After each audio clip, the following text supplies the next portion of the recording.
Figuring out how to get the error derivatives for all of the weights in a multi-layer network is the key to being able to learn efficiently in these networks.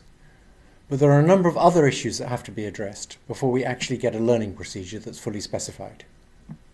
For example, we need to decide how often to update the weights, and we need to decide how to prevent the network from overfitting very badly if we use a large network. The backpropagation algorithm is an efficient way to compute the derivatives with respect to each weight of the error for a single training case. But that's not a learning algorithm. You have to specify a number of other things to get a proper learning procedure. We need to make lots of other decisions. Some of these decisions are about how we're going to optimize. That is, how we're going to use the error derivatives on the individual cases to discover a good set of weights. Those will be described in detail in Lecture 6. Another set of issues is how do we ensure that the weights that we've learned will generalize well? That is, how do we make sure they work on cases that we didn't see during training? And Lecture 7 will be devoted to that issue. What I'm going to do now is give you a very brief overview of these two sets of issues. So optimization issues are about how you use the weight derivatives. The first question is, how often should you update the weights? We could try updating the weights after each training case. So you compute the error derivatives on a training case using backpropagation, and then you make a small change to the weights. Obviously this is going to zigzag around because on each training case you'll get different error derivatives. But on average, if we make the weight changes small enough, it'll go in the right direction. What seems more sensible is to use full batch training, where you do a full sweep through all of the training data, you add together all of the error derivatives you get on the individual cases, and then you take a small step in that direction. A problem with this is that we start off with a bad set of weights, and we might have a very big training set, and we don't want to do all that work of going through the whole training set in order to fix up some weights that we know are pretty bad. Really, we only need to look at a few training cases before we get a reasonable idea of what direction we want to move the weights in.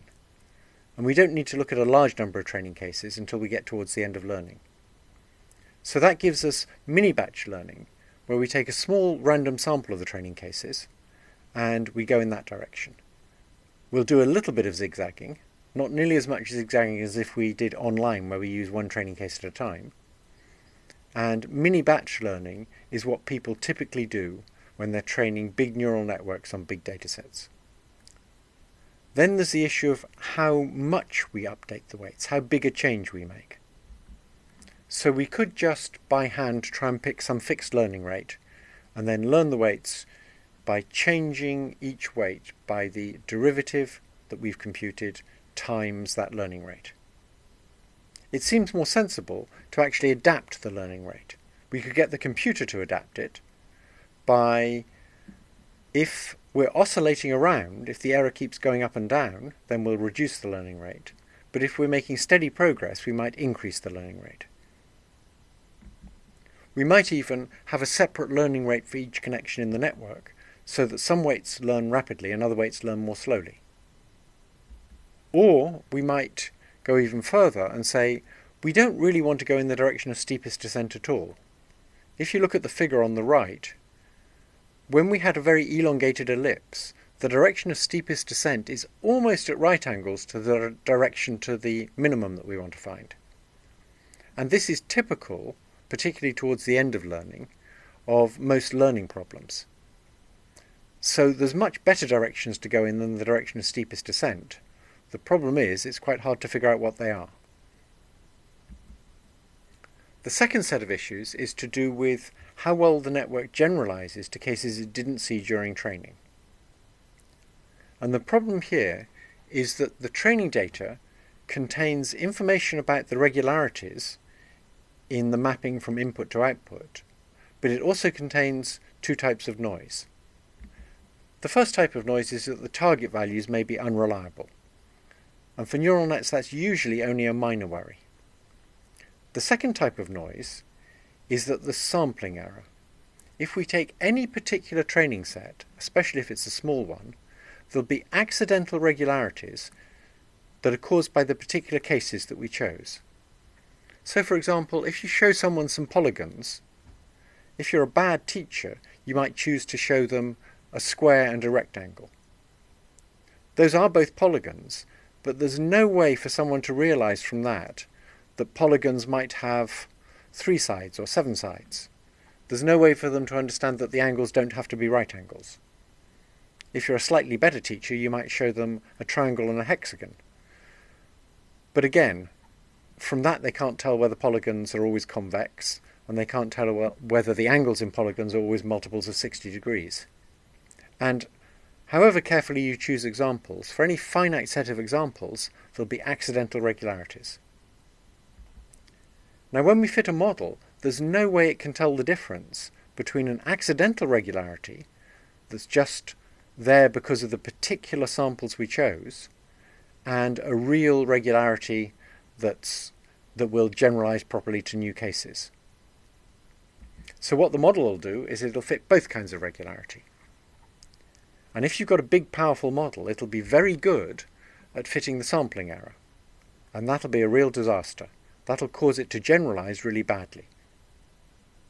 This is best understood by looking at a little example.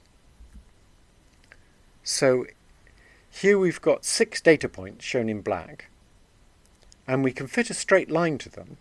That's a model that has 2 degrees of freedom, and it's fitting the 6 y values given the 6 x values.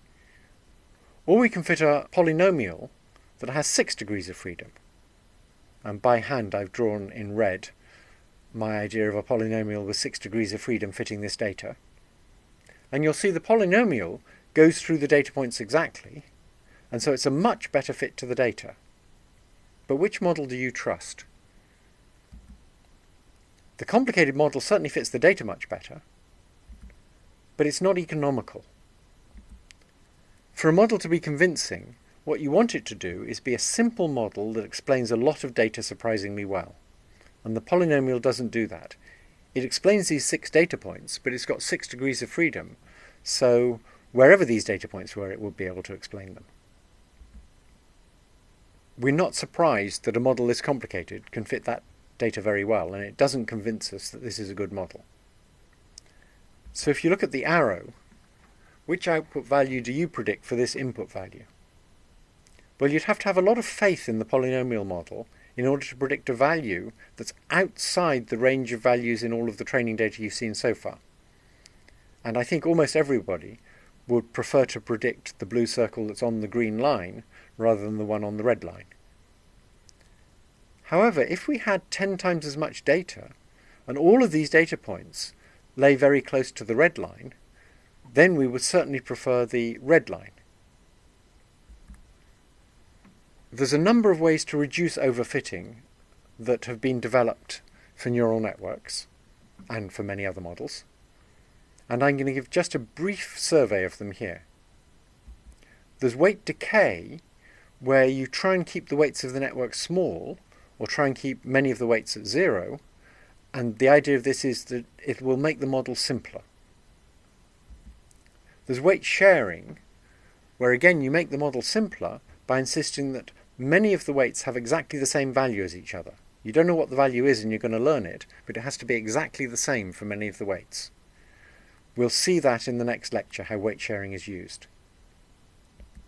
There's early stopping, where you make yourself a fake test set, and as you're training the net, you peek at what's happening on this fake test set, and once the performance on the fake test set starts getting worse, you stop training. There's model averaging, where you train lots of different neural nets, and you average them together in the hopes that that will reduce the errors you're making. There's Bayesian fitting of neural nets, which is really just a fancy form of model averaging. There's dropout, where you try and make your model more robust by randomly emitting hidden units when you're training it. And there's generative pre-training, which is somewhat more complicated, and I'll describe towards the end of the course.